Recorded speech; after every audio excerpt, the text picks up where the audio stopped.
Mayor-elect Deegan, thank you so much for making time for us today to come by and talk to you. I know it's been a busy few days for you. Whew, boy, has it been busy. I feel sometimes like I've already been here 4 years, but you know, it's been a fast month, but a very jam-packed one. Well, I want to start off. You have been in the public eye for a long time. First, lots of people here know you as a former journalist, then the face of the Donna Foundation, and now the city's mayor. What has this transition been like for your family? Well, I think everybody was all in from the very beginning, or I would have never done this to begin with. So I think that it's been a lot on the family, but something that everybody's been excited about, and I think everybody's looking forward to actually getting started. Now, I know that even during the debate, it's a lot of conversation about once I'm mayor, I'm going to be working across party lines and, working together to make things happen for the city. You've had a few weeks now in this transition period. You got a glimpse of what those relationships might look like. Can you talk a little bit about that and any potential challenge areas? Well, first of all, you've seen how I've built my team so far.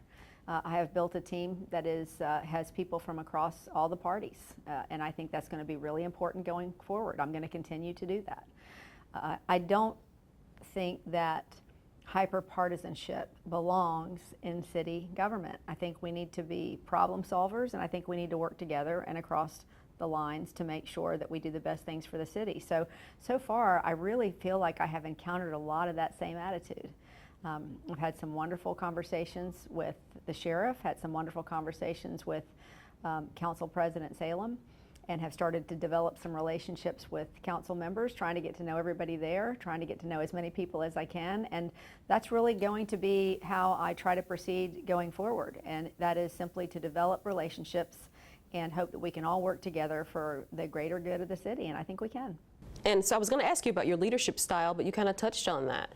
Just a nice blend of personalities, backgrounds, experiences, knowledge. Well, as I said when I presented that first group, and we'll have some more that we'll be sharing pretty soon, I really wanted to make sure that we had people who were not afraid to speak out, who have been people who have been really unafraid to speak out on issues with each other, with each of us. I look forward to having a team of people together who will help us collaborate and come to solutions.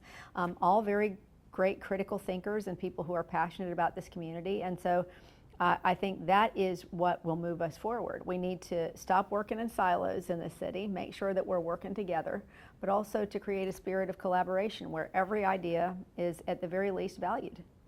We know this was a historic election. What does it mean to you on a personal level to be the first woman mayor of Jacksonville, and Florida's most populous city? We didn't talk about that much during the campaign. We didn't want to make it an issue so much of the campaign. But at the end of the day, it is just such an incredible honor as a fifth-generation Jacksonville native to be able to be the first woman mayor of my hometown is just an incredible honor. And the fact that I have such long and deep family roots here. My cousin Tommy was the mayor. My dad worked in the general counsel's office. My Uncle Larry, I think, has probably the longest standing business in downtown with a restaurant down here. So for me, it has really been a process of feeling like my ancestors have sort of been all around me a little bit. And I can just tell you that it feels very meaningful to me. When did you get that itch to enter politics? Whew, gosh, honestly, if you had asked me this 5 years ago, I would have said, right, in a million years I would do that. I think when I got involved with the foundation, it started really with hearing all those stories of people's challenges and then trying to figure out ways to influence policy to make those challenges a little bit less. And then realizing that it's so much easier to change policy if you are in a position to do so. It's a process from the outside in. It's a process either way, but if you can get involved in the policy making in government, I think that's the way you move the dial most quickly. And so that's really what gave me the itch, was seeing the need initially through the foundation, and then the more I got to dig in on all those things, the more I realized how much more of a difference I could make on the inside. Have your priorities changed since the election, and if so, how? No, I don't think they've changed since the election. I set out very, very clear priorities all throughout the campaign. A three-pillared plan to focus on infrastructure, health and the economy. We've already named our Chief Health Officer, Sunil Joshi, which I'm very, very excited about. We'll have some more announcements to come pretty soon. But it's incredibly important to me to make sure that we put our city in a position to be successful. So what that looks like to me is being proactive on a number of fronts. We have infrastructure that we have neglected for many, many years. We have got to very intentionally work on that. As far as healthcare is concerned, we have the worst primary health numbers in the state of Florida. Our infant and maternal mortality rates, as you well know, are at the very bottom. And it's hard to have an economically prosperous city when you have a city that is not healthy. So we want to very intentionally work on those things we can do that way. And then the third thing, as far as the economy is concerned, that's so multi-pronged. But one of the things I've said over and over again is I want Jacksonville to be the small business capital of the Southeast. And I think we can do that.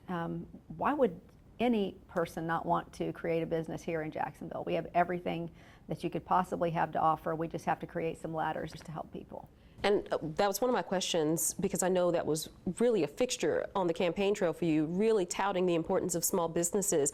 And let's talk about some of the initiatives or some of the work that's already underway to help small businesses succeed in a more immediate fashion. Mm-hmm.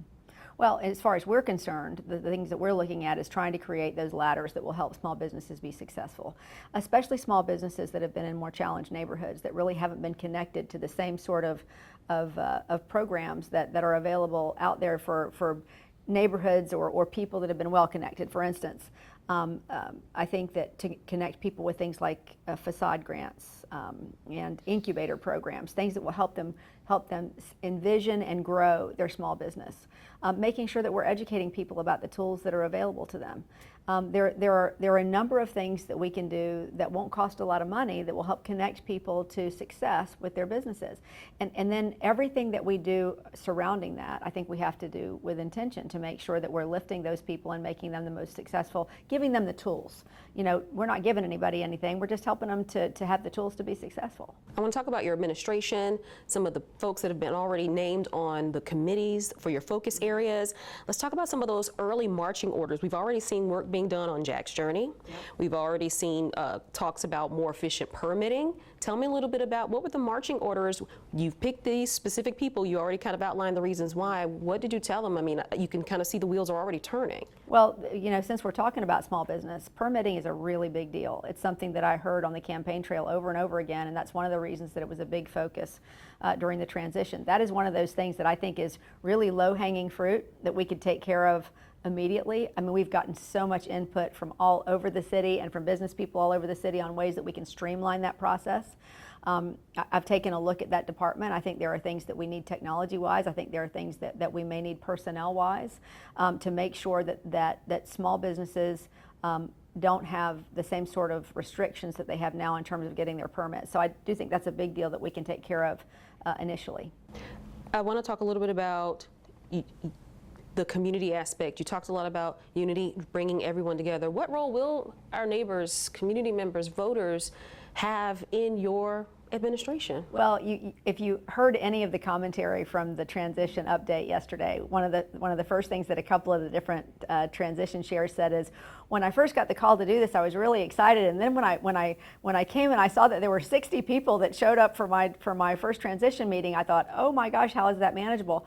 But what we really, really wanted to make sure we did was not just include certain, content experts. We wanted to make sure that we actually asked people, look, put in your resume, send us your interest in these committees, and to make sure that to connect as many interested people to the committees they wanted to be part of as possible. There are a lot of people that are affected on a day-to-day basis in these areas, and we wanted to make sure those voices were heard within the committees as well. So people are already participating in this administration, but we'll be having town halls just like we did during the campaign. In fact, the first town halls we'll have will be concerning the stadium, and we're gonna go out and we're gonna get feedback from folks just like the Jaguars did, and hear what the concerns are and share our ideas and hopefully come up with a plan that works for everybody. You talked about voices. We lost a big one in the community recently with the passing of Ben Frazier.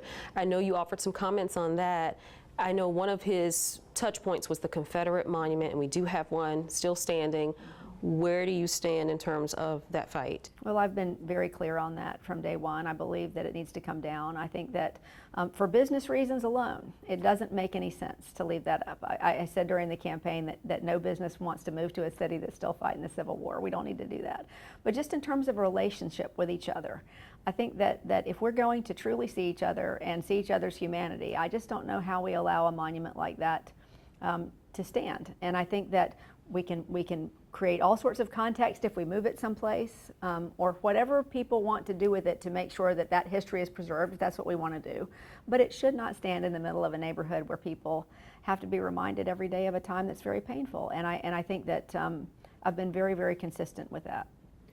I was going to ask this a little later, but since we're talking about Ben Frazier, community advocacy, he spent a lot of time at City Hall, a lot of time engaging and even challenging city leaders. Do you welcome that kind of feedback from the community? You know, I do. I have said from the very, very beginning that, you know, the only way around is through. And that means to me that we don't get through to a better place unless we're willing to have difficult conversations with each other. If we want to truly get to a place of community where we see each other and have better relationships, we have to be willing to have difficult, uncomfortable conversations. And that means coming face to face with things that are going to be hard to discuss. And I think that one of the things that Ben did and did very well was to make sure that he was not only holding people accountable, but always stood up for the voiceless in this community, to make sure that everybody's voice was heard and to let people know where injustice stands. I'm not going to stand by and just let that happen without using my voice. And what a beautiful voice he had. I want to transition into talking about the Jags and the stadium. You mentioned your own plans to do town halls as a part of your administration, but the first one really focusing on getting community feedback, similar to what the Jags did about the stadium. I know that we just reported about the city council wanting to do RFPs, getting a consultant to kind of help them to understand what a deal could potentially look like, and maybe having that be a nationwide search. What are your thoughts? I know you can't discuss the actual negotiations, but do you believe that we will ultimately see success and make a deal surrounding the stadium and the entertainment district? I think we will. I think, as I said, a few weeks ago, I think both sides really want to get to yes on this. I was actually very pleased with the fact that this is an economic development discussion in addition to the stadium discussion, which is also economic development. I get that. But I think the idea that we're talking about a wider range of amenities that might lift a neighborhood and lift the downtown area, I think those are things that are important. And I'm excited to get started with that. I'm hoping we're going to be beginning some sort of negotiation with the Jaguars by the end of July or beginning of August. And I know you mentioned your plan to bring in someone who specializes, who has some background with high-level negotiations. Yeah, we're going to have three components to that negotiating team. We'll have a finance component, which is our CFO and the folks in that department. We'll have our legal team from the general counsel's office involved, and then we'll be bringing in those outside negotiators that are used to those big deals with the NFL to make sure that we're creating the best deal for the citizens of Jacksonville. But that will all happen simultaneously. And you talked about community benefit, because we have some really vulnerable neighborhoods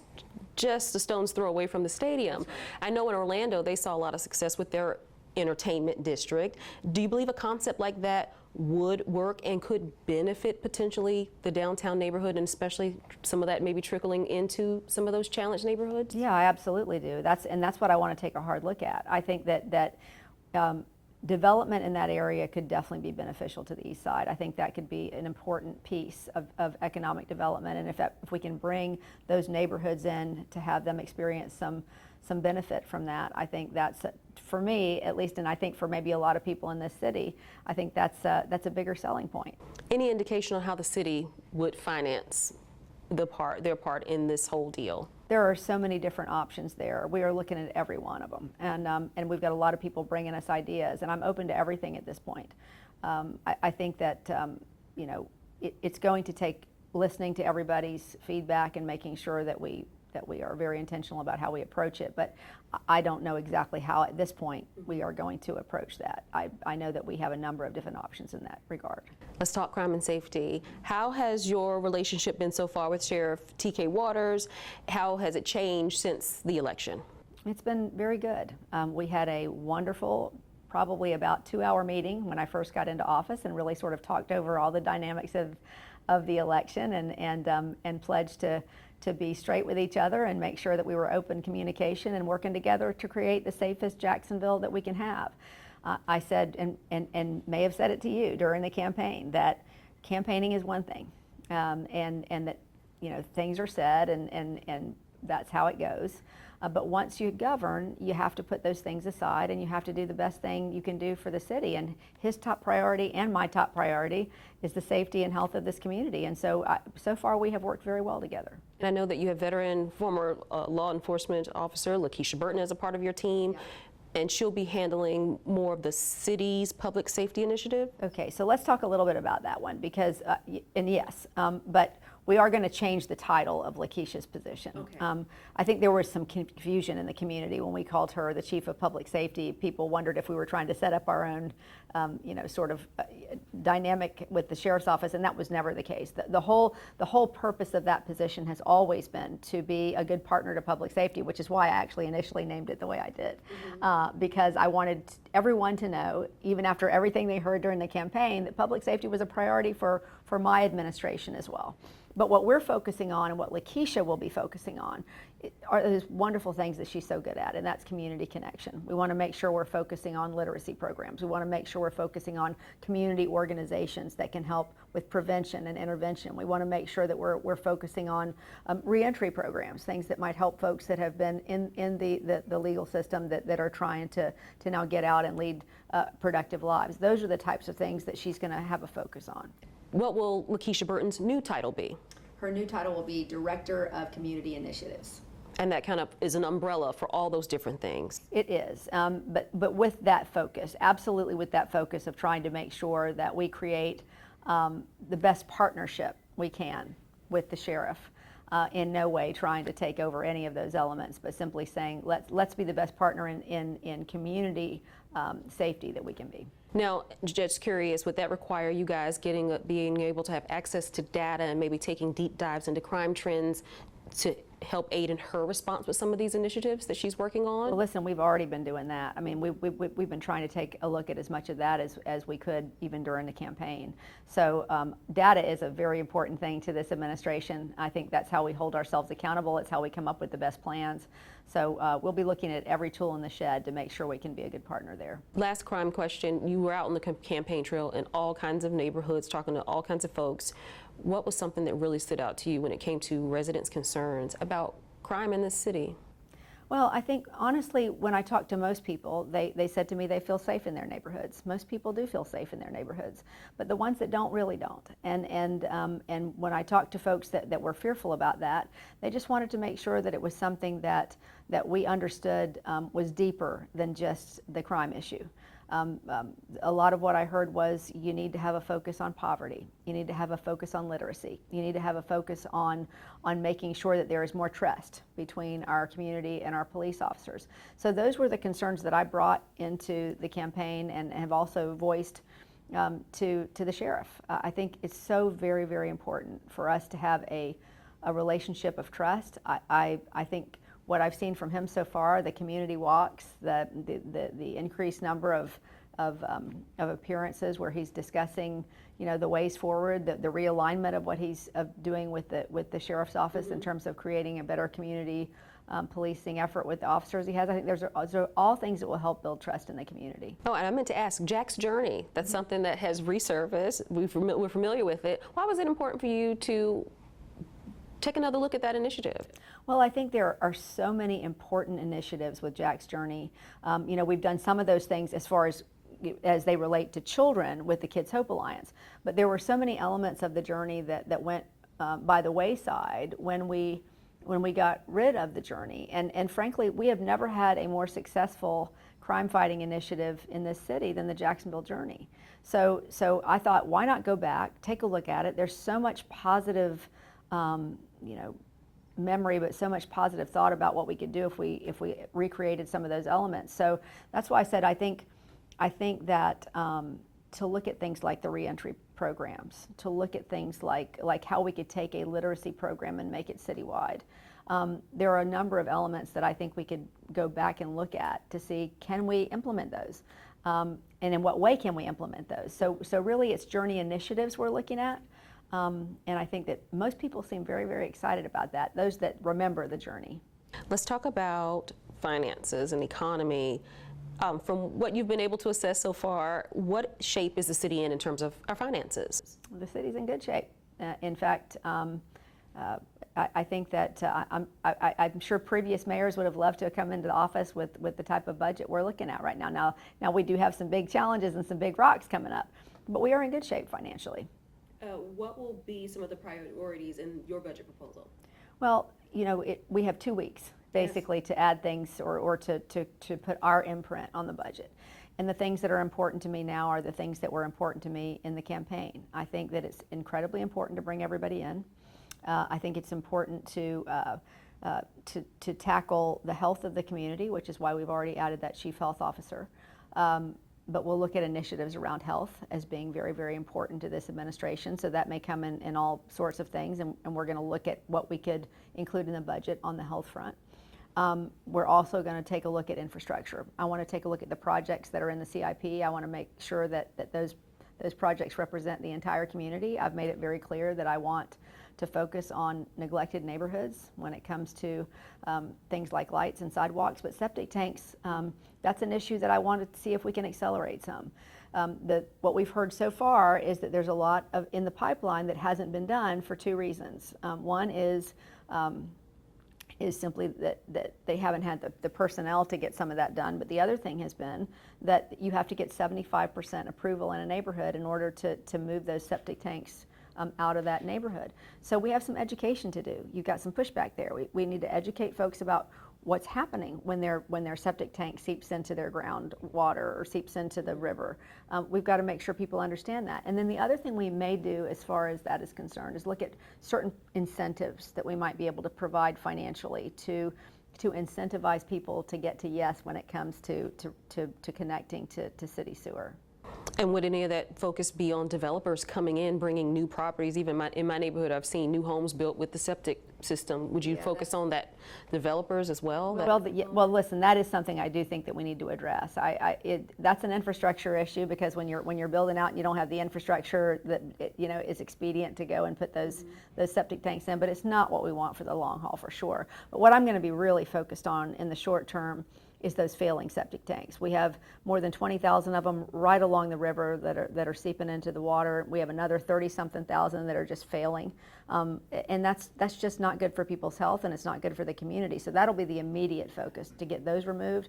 But I do think long term we need to look at really why we would want to put ourselves in the situation of having those septic tanks citywide.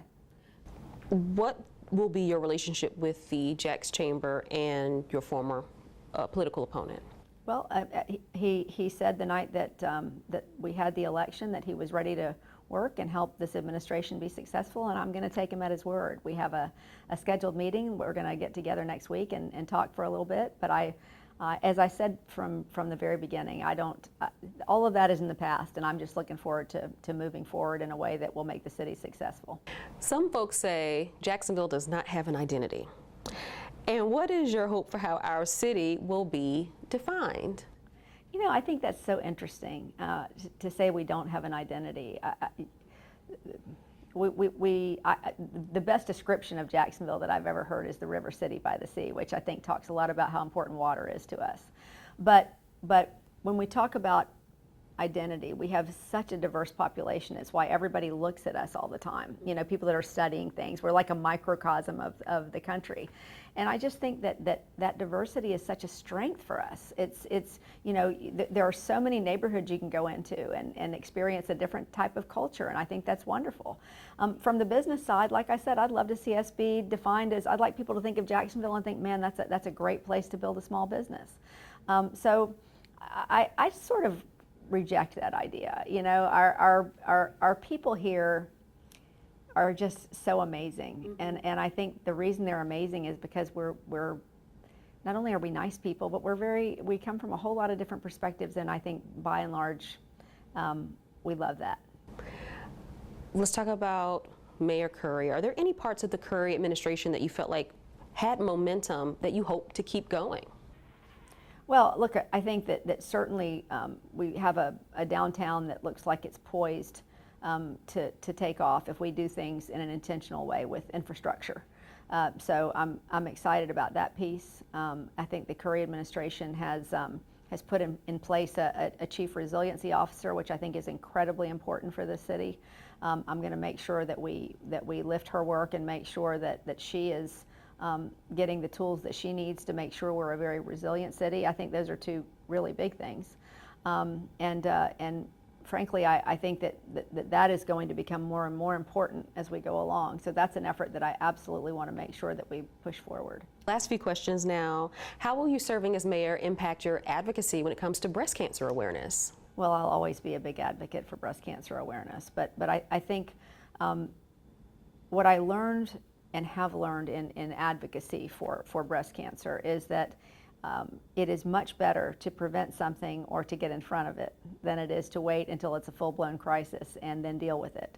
And I think that's true in our city as well. So I think that I'll continue to try to educate on that front. But one of the whole goals of the chief health officer and what we'll be doing with that department is to make sure that we are making people aware of what they can do about their health challenges, not just with breast cancer, but overall.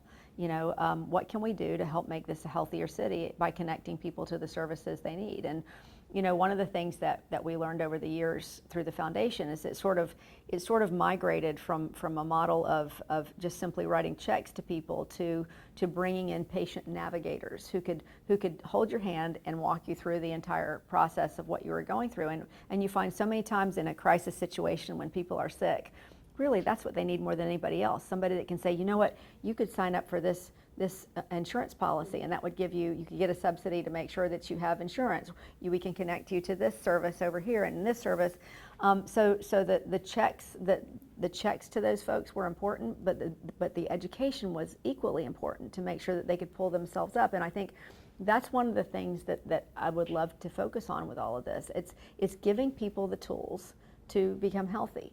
So I hope my health advocacy just becomes a bigger megaphone now that I'm here in the mayor's office. Have you had any conversations with Florida Governor Ron DeSantis, and how do you expect to work with the DeSantis administration and state legislature? Well, I certainly have. He was here on Memorial Day, and I shook his hand and said hello, and that was basically the conversation. But I know the governor's wife pretty well. I have no problem working across the aisle with the governor, and I look forward to working with him and everybody really in the state of Florida. At the end of your term, what do you hope to have accomplished? Well, I certainly hope that we have an open, thriving riverfront, a thriving downtown, booming small businesses, and a much healthier community and resilient community. But most importantly, I hope we have a community that is unified. The thing that was most important to me in this campaign was to run a unifying campaign, because I know the heart and soul of the people in this city, and I don't like to see us divided. I think we are so strong when we can work together on things. I mean, this community is just, I've seen it in the work that I've done both on television and in advocacy. This community wants to come together and help each other. And I think that if we can create that sort of energy where people feel like they can come into this city hall and help us solve problems, and we can solve them together across party lines and all of that, I think that's, gosh, that makes me feel like nothing is impossible here. I really do believe that. I think that is a big, big deal. And I think it's the reason that we're feeling so much optimism right now from people. People seem very optimistic, and I hope we can keep that going. Are you living a dream? You talked at the beginning of the interview about all the generations of your family that have called this home, and now you are leading the city into the future.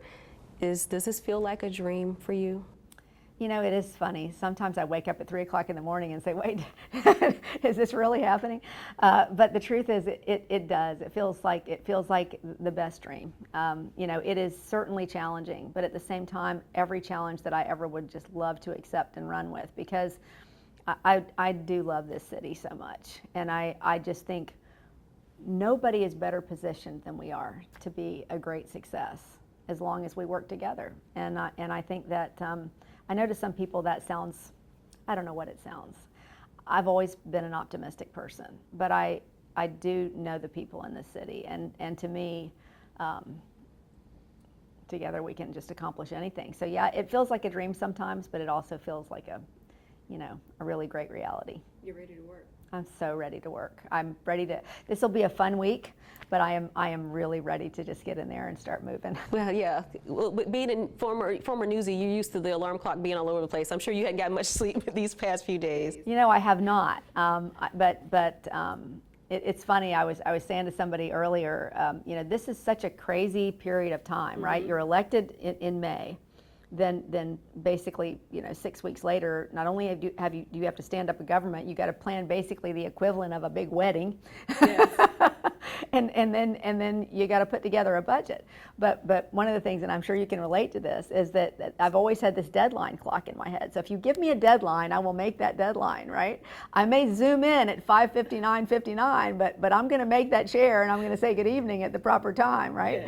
Yes. And so there's part of me, that adrenaline junkie part of me, that has sort of enjoyed this race to the deadlines, and hopefully once we get in, we'll hit the ground running.